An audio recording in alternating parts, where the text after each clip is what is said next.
Hello hello दर्शन नमस्कार सम्पूर्णमा यति बेलाको बसाइ फेरि पनि म आएको छु हजुरको माझमा। यसै गरी आज विशेष विजय दशमी बडा दसैँको अवसरमा आज परेको फुलपातीको दिन, आजकै दिनबाट दसैँ सुरु भएको यो हामी सम्पूर्ण नेपाली महानुभावहरूमा परेको यो बडा दसैँको शुभकामना दिँदै सम्पूर्णलाई जस्तो जस्तो अवस्थामा हुनुहुन्छ, स्वदेशदेखि विदेशसम्म छरेर बस्नुहुने सम्पूर्णलाई ह्याप्पी बडा दसैँको शुभकामना।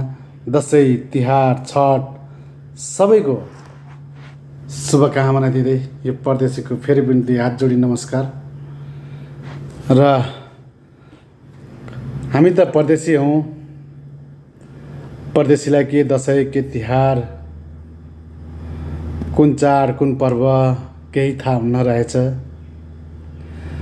तर स्वदेशमा बस्नुहुने सम्पूर्णलाई विजयादशमीको शुभकामना छ।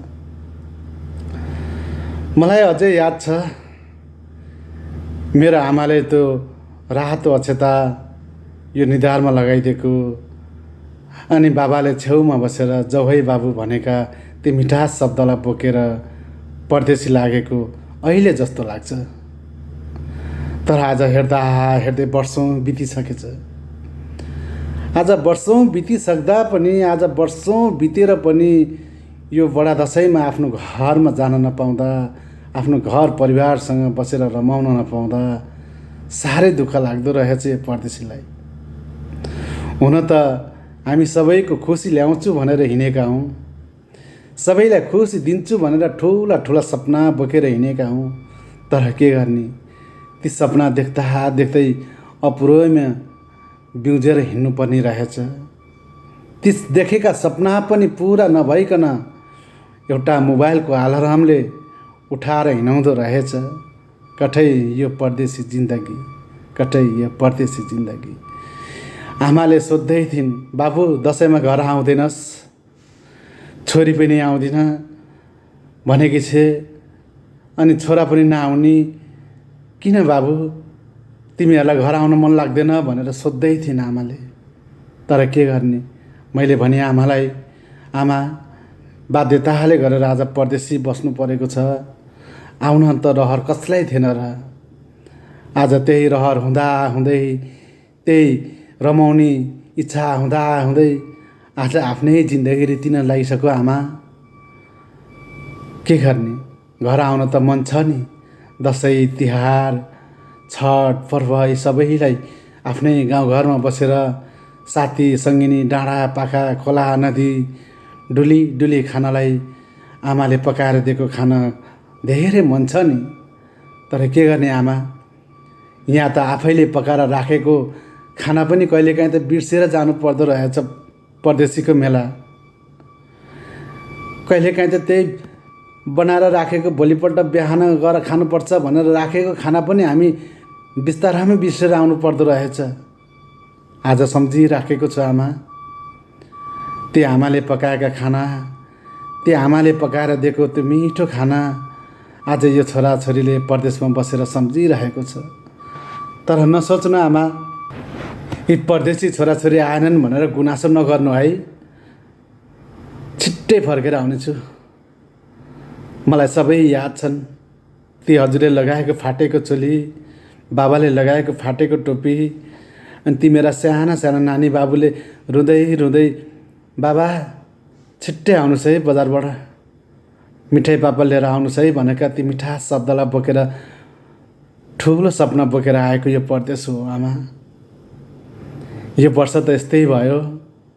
हुन त टिका पनि लाउन पाइएन, धेरै वर्ष भयो। मेरो आमाले ती छरेका जमरा आज यो छोराको कानमा, ती मेरा आमाको हातले राख्न नपाएको पनि धेरै वर्ष भयो। आमा बाबाको आशीर्वाद नलिएको पनि धेरै वर्ष भयो। तर आमा, सायद टिकाको दिन मेरो समय मिलेछ भने, यो छोराले टिकाको दिन बोल्न पाएछ भने भिडियो कलमै मलाई टिका लगाइदिनु होला है आमा।